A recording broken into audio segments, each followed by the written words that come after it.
Wolves country, Aberdeen, South Dakota, Northern State University, after a 5-year hiatus, survived a pandemic, built a new football stadium. We got HD on television. We are back for Tracking the Wolves Coaches Show. I'll be your host for today's session. I'm Sam Matsen here in the athletic department at Northern State, and today we are joined by a very special guest, a worthy first episode guest, head ball coach across campus, head coach Mike Schmidt. Coach, how are you today? Sam, I appreciate you having me on with Tracking the Wolves. You weren't even around the last time this was here. You weren't even a Wolf yet. You were somewhere else. You were out in parts unknown in this country.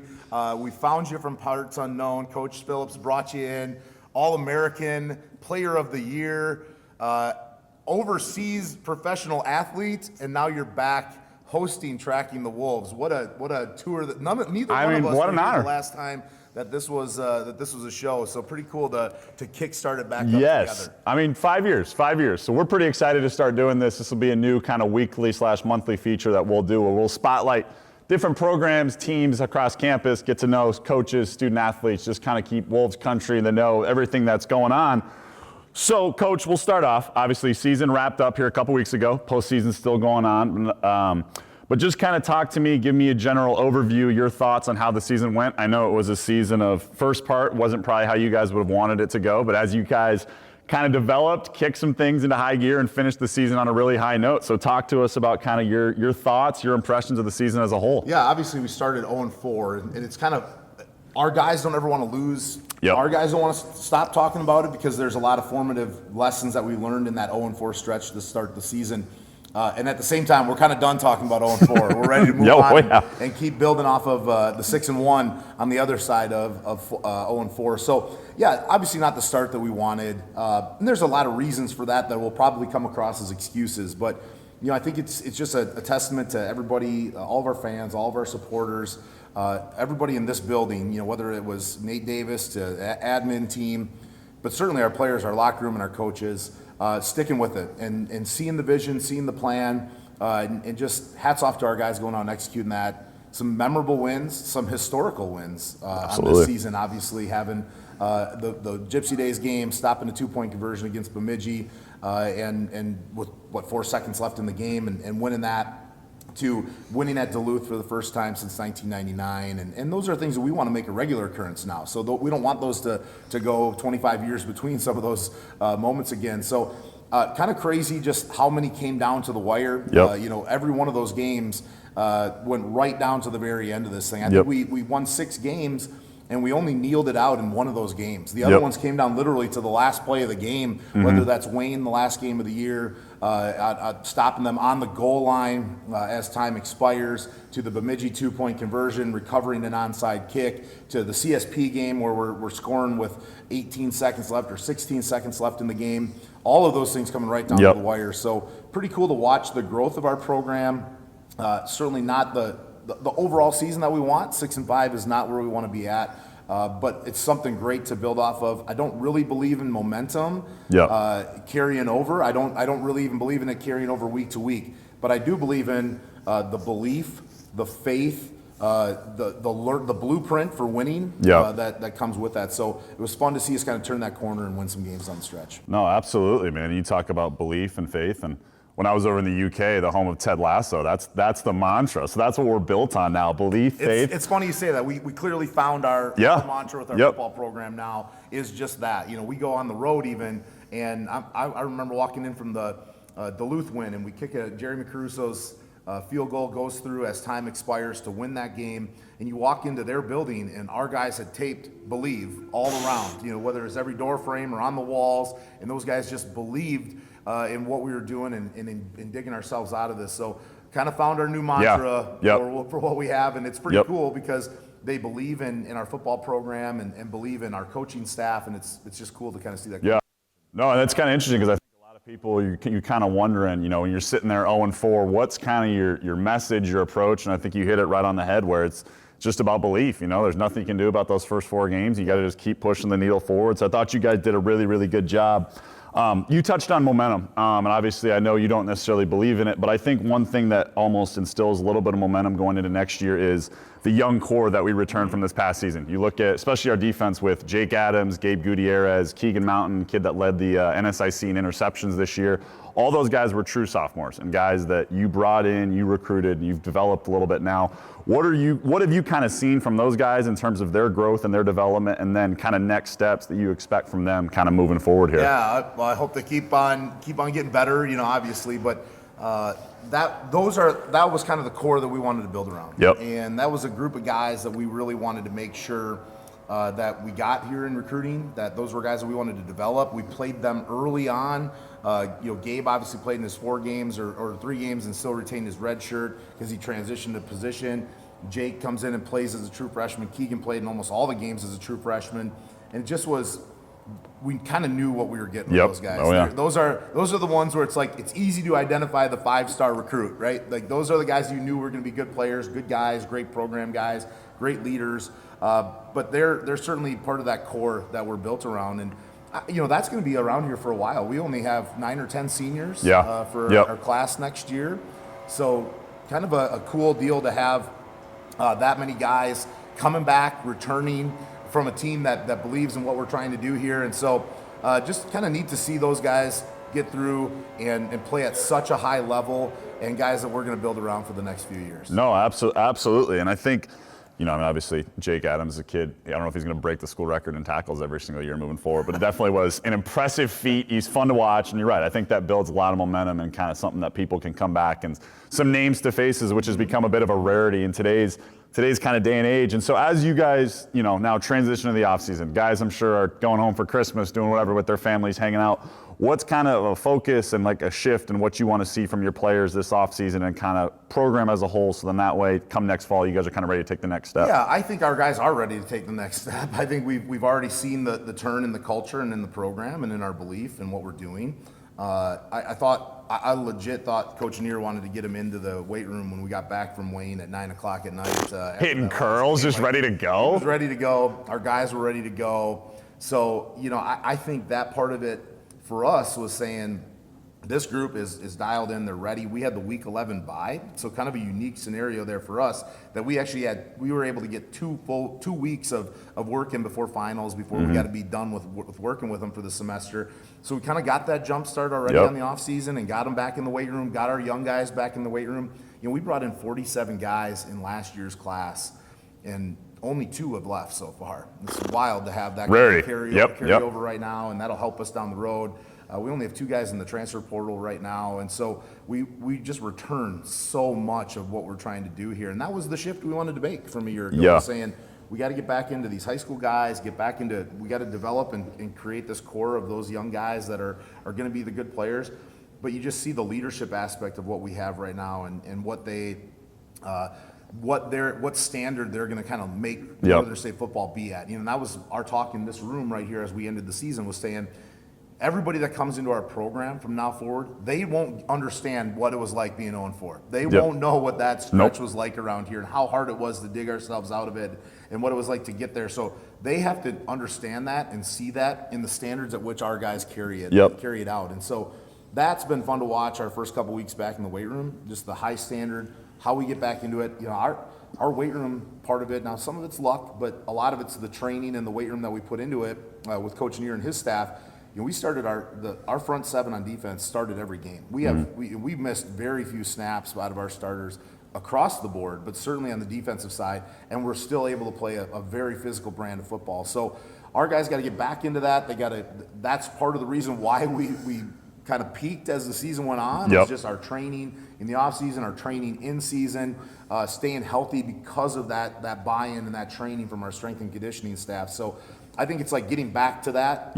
But now it's like, can we put it into overdrive? And now we have this belief, this confidence that they walked out of the season thinking we can beat anybody in the country right now. Let's line it up and let's maintain that belief and train like that as we set our sights and our goals a little bit higher. No, absolutely. And I think you kind of touched on this a little bit, but kind of the shift of the program in terms of how you guys recruit and roster makeup. And that's kind of obviously a huge thing in today's day and age of college athletics and how guys are building, retaining, establishing rosters with the transfer portal, NIL. How do you guys kind of continue to evolve? And it's kind of you guys have proven a little bit, it's kind of a program by program thing where some schools, take more of a transfer portal approach. You guys have shifted more into the trying to develop guys more of a high school level. And so I'm not being a football guy, talk to us a little bit about kind of, what you guys are looking to do and how you continue to evolve and fit in within this changing culture. Well, we got to utilize all of those things from transfer portal, high school, NIL, everybody talking about the Division I guys coming on down. But I think it's super cliche for me to sit here and say we need to find the right fit, the right people, the right guys. Here's the reality. We like where we're at. We feel like we've recruited depth into our program. We feel like we're in a position that we don't have to recruit out of desperation. I think that's a dangerous thing right now. Is when you're desperate, you're gonna try to your eyes and your assistant coach's eyes start to see things that might not be there. And so when you know exactly what you're looking for, the kind of player, the kind of athlete, the kind of person, the kind of leader, whatever makeup you're looking for, if that's very clear in that, if our vision is clear, our identity is clear, playing a physical brand of football, being built around playing defense, running the ball, having an elusive quarterback, and creating explosives on the outside, and thus, on the other side of it, eliminating those explosives, now you're recruiting to your identity. And that's making sure if we say that's what we want to get, that's who we got to go get, whether that's high school or transfer. We're going to utilize both of those things. But I think for us, when we go into the transfer portal, I've said this for years, it's to enhance. We're bringing in guys that are going to help us win. And our locker room understands and trusts that we're bringing in guys that are going to help carry this forward, not replace. They're not replacements, they're enhancements. And I think we're bringing in guys that can help kind of bridge the gap between whether it's younger guys or, we had a couple positions, especially on defense, where we had 3 linebackers who coming into the season weren't going to be done with their eligibility and exhausted. Now they're done. Okay, we just lost 5 linebackers of our top 8. Well, we got to replace some of those guys. The good news is at that position, we have Jake Adams, who's the best in the country, and that's a pretty nice starting point. But we aren't trying to replace the guys that we have here. We need to enhance that because we just lost half of that room all of a sudden walked out the door. Same thing in the secondary. We had a couple guys decide to be done and exhaust their eligibility early. We need to enhance that room with it. So I think we view the transfer portal as doing that, and we're going to stick to our identity and the people we're recruiting out of high school to build a team that can play defense, run the ball, have a quarterback that can extend plays, be explosive on the outside, and eliminate explosives on defense. So it's building to that identity all the time. It's funny we're talking now because, and as a Michigan guy, I know different Spartan, Michigan State Spartan, different colors here, but Michigan, Ohio State played. And you talk about that rivalry, and the whole country feels like it's been talking about that rivalry.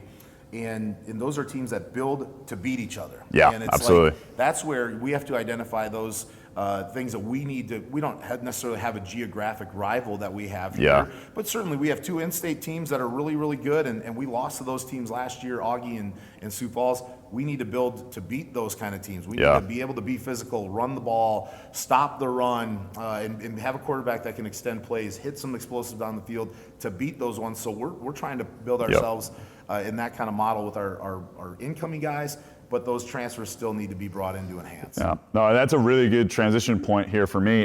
You talk about, is it the Central, what's the region called that we play in for? We're in Super Region 4. Super Region 4. So for those of you that aren't familiar right now, Super Region 4, they're in the region championship on Saturday, and it's 2 NSIC conference teams. Bemidji State, who we beat here in the bank, electric, just utter electricity.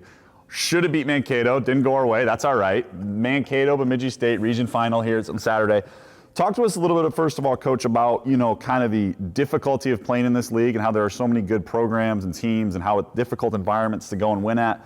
But then also, it's my understanding that next year it's shifting a little bit. We're adding a new team, we're going back to divisions, we're shifting regions, if that's correct. So kind of give the people a little bit of an outlook of what, kind of opponents, obviously you don't have to reveal the schedule, but what that makeup's going to look like, what our region's going to look like moving forward if we were to play playoff football here in the bank. I sure hope we're playing there. That's the goal for everybody, right? I mean, I hope that all of our supporters and everybody who's up on that on the scoreboard, their names are there, and all the people with the names that helped build this. I sure hope they can walk out here and be out here for a playoff game and say, this is what we built this for, because that's why, right? So I think that's our underlying motivator for them, for our supporters, for our alumni, obviously for our players, coaches, but for those supporters to get to that point. But this league is just so good, top to bottom. And it's been fun to watch that. There's so much parity in this league because there's so many good coaches. There's so many good coaches. There's so many good programs. There's so many good universities. And everybody committed, they made this big commitment across the league, 5, 6, 7 years ago for everybody to be good. And it's been a lot of fun to watch these programs, and we're not different from that. We're one of those programs that can rise up and beat anybody on any Saturday, and you have so many teams that are like that. There is no, I like to call them fire-breathing dragons. There is no fire-breathing dragon that's in the NSIC that's just this unbeatable force that can't be overtaken. We have a lot of parity right now because we're all recruiting the same kids, we're all in the same region, and we've all made this commitment to try and win playoff football from across the board. So scholarships have increased, coaching staffs have increased, and it's just a lot of fun. And next year we had Jamestown, which is a little bit of a geographic rival, which will be a lot of fun to have somebody that's close. A day trip, maybe even. That'll be nice for everybody. That'll be nice for the budget to have a day trip that we can have there. We actually will play at Jamestown next year, so that's pretty exciting to get a chance to play at that place, and we're excited to have them. We go back to North and South in the NSIC now with that, and so we've been just an overall conference here the last couple of years. Now we go back into being the North and South. That'll be fun to get those rivalries back across the board there. So we have to position ourselves to compete and play for a North Division title every single year. And then, we're moving to Super Region 3. That'll contain the GLIAC, so that's Ferris State and Grand Valley and Davenport, Saginaw, that grouping that's there in Michigan. We'll be with the GLVC. That's Upper Iowa's new conference where they're at, and then we'll also have the GMAC, which is an Ohio league. That's over there too. So we kind of, instead of going south and west, we go east and north. Midwest, baby. We're gonna have to win. If you're gonna win playoff games, it's gonna have to look like the frozen tundra of Dakota Bank Stadium out here. There's some playoff games in the snow in Michigan this year already. So you got to be built to win some of those games. Not that you haven't, but those are going to be the games that you're going to have to try and get ready to win if you can find ourselves in a position that we can compete in that tournament. A little bit grittier of a region. I like that. That's what I like to hear. Well, Coach, don't want to take up too much of your time. I know you're just busy. You're getting after right now, which is what we like to hear. My last kind of thing here is just any kind of final thoughts, any kind of final comments. I know you touched on great end of the season, 6-5, still room to grow. Kind of how do we continue to push that program to the next level, and get all these fans kind of what we want to see with a, playoff game here in the bank, a team that, that can really, contend for something, and how do we kind of continue to push that program forward to this point? We need everybody. We need everybody that's out there. We need all of our supporters, all of our fans. We're going to keep recruiting the right kind of guys. I think one last thing that I want to hit on with it too is, we went from being the most penalized team in the league a year ago in the NSIC, one of the worst in the country, to being the least penalized team in the league, and I think in the country. And so what a shift in terms of our discipline and the way we went about our business. Like that really shows to me the direction and the kind of guys that we've the accountability and the discipline that we've had, but the guys that we're bringing in to the program. So I think it's a group of guys that's going to make everybody proud. I think we're going to keep recruiting that, but we need everybody. We need everybody to step up, keep supporting. We win the game against Bemidji State because it's so loud in here that they can't communicate on that 2-point conversion attempt. So we need this game day atmosphere to be electric. We need to travel with our fans, with our crowd.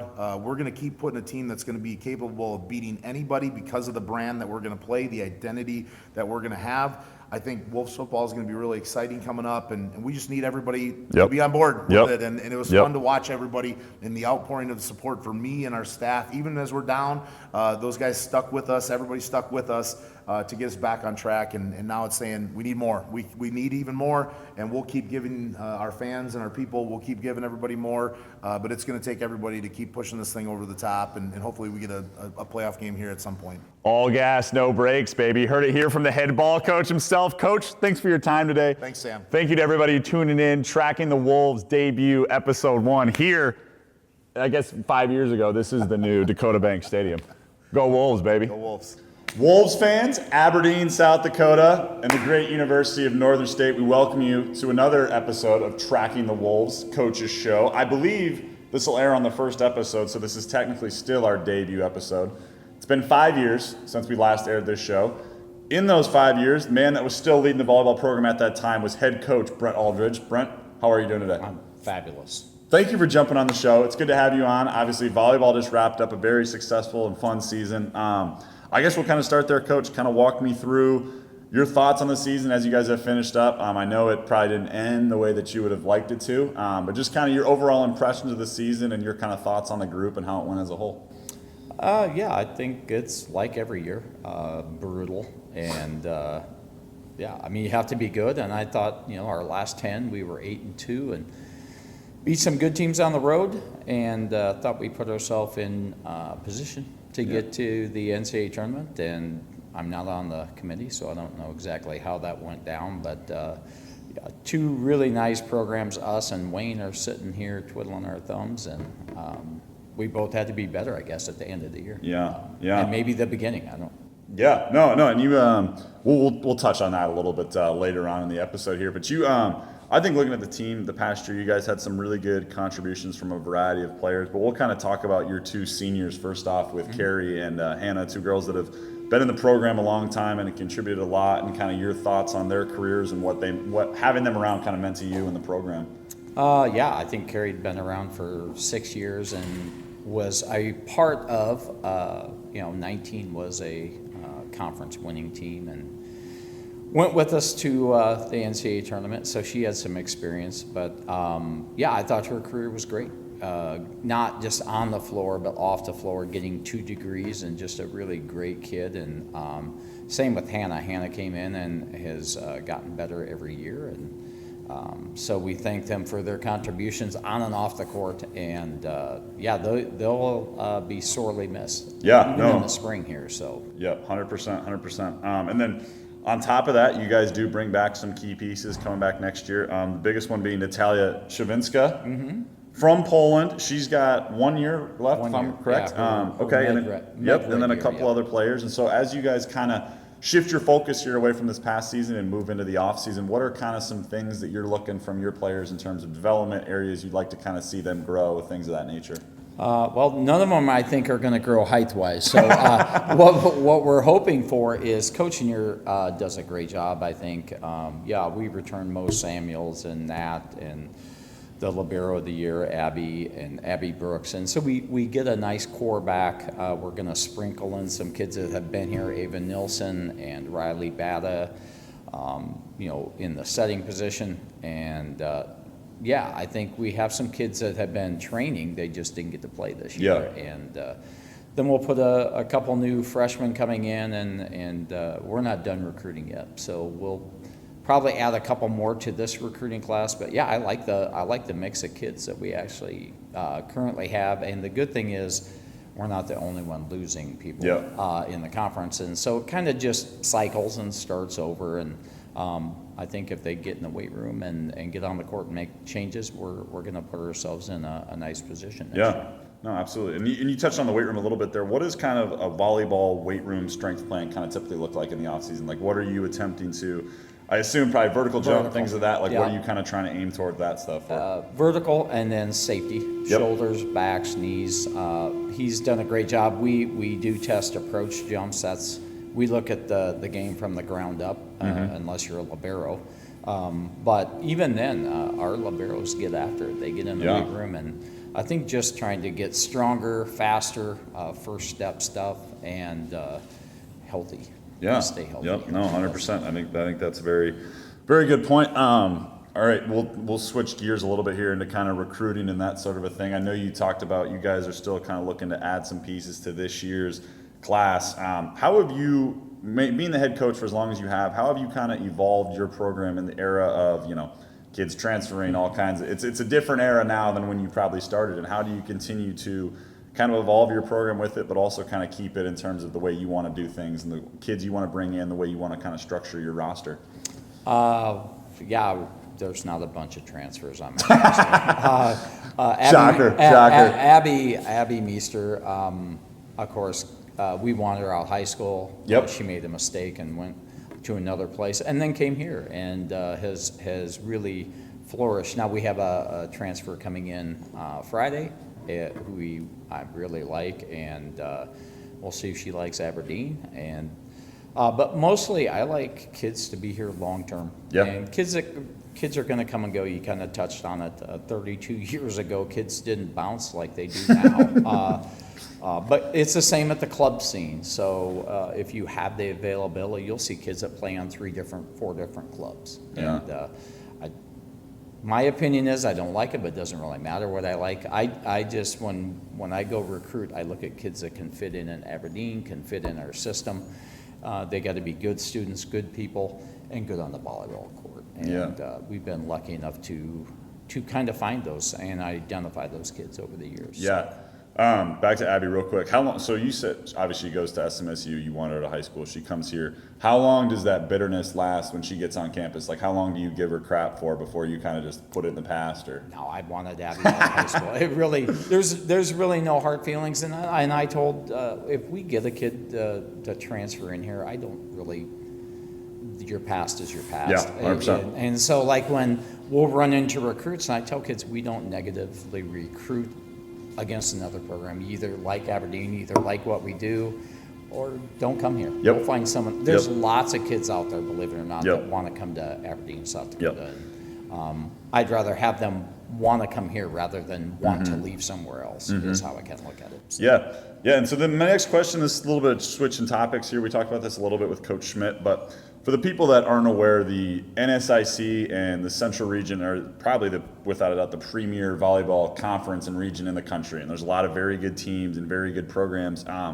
Would you mind talking a little bit about kind of the difficulties that come with playing a schedule like that, where every weekend you're going into premier programs, tough places to play, tough places to win, that sort of thing? How you kind of manage that and what it's like to play in this league for volleyball? It's interesting. I talked to my players about it, and they want to play those matches. Yep. You have to play matches against the bottom 5 teams. Yep. You get to. You don't have to, but you get to. And I think if you can't, I told the girls this.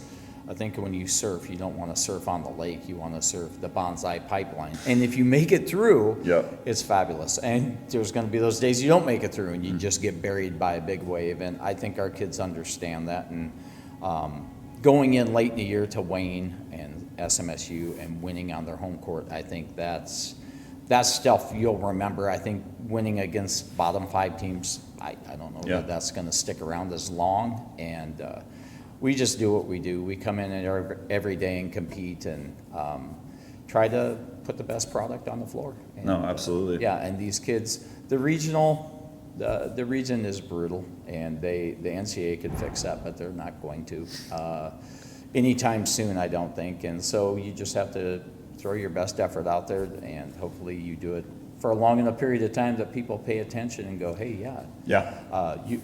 we were ranked 17th in the nation by the coaches, and then didn't make the regional. Yep, 100%. And so for whatever that is, our kids are already looking forward to next year. Yeah. So.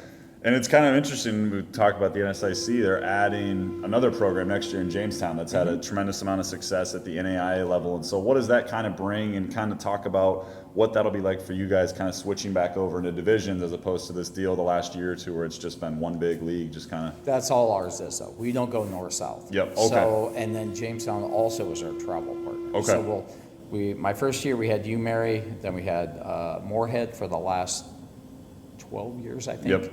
And they won 26% of their matches in conference. And so St. Cloud has Duluth, and so you got 2 Mike Tysons. So when you go play, you want someone to kind of put up a fight. You want your travel partner to kind of punch people back, not just roll over. And I'm not saying that's what happened, but 26% isn't 76%. And so I think Jamestown, there will be some growing pains, but I think John does a good job up there and knows success. So, but we were talking yesterday, in his first conference match is at CSP. I said, welcome to the NSIC. Get thrown in the bonsai pipeline, as Coach would say. You do. You surf and then get buried, and then you find a way to find the kids that can help you beat those teams. Yeah. So 100%. Well, Coach, don't want to take up too much of your time. I know you're busy in the off season making things happen here for Wolves volleyball. Any last thoughts, impressions as you kind of look forward to next year, things that you're excited about, things you're hoping to achieve, etc.? Well, it's not about me. It's about what these kids do, and I think if we get the right combination of kids, put them on the floor, train them the right way, and we'll see what happens. Absolutely. Well, Coach, we appreciate you Yes. joining us today. Thanks for the time. Looking forward to watching another exciting season of Wolves volleyball next year. Thanks to everyone that tuned in for another episode of the Tracking the Wolves Coaches Show, live from the Barnett Center. How loud? How loud?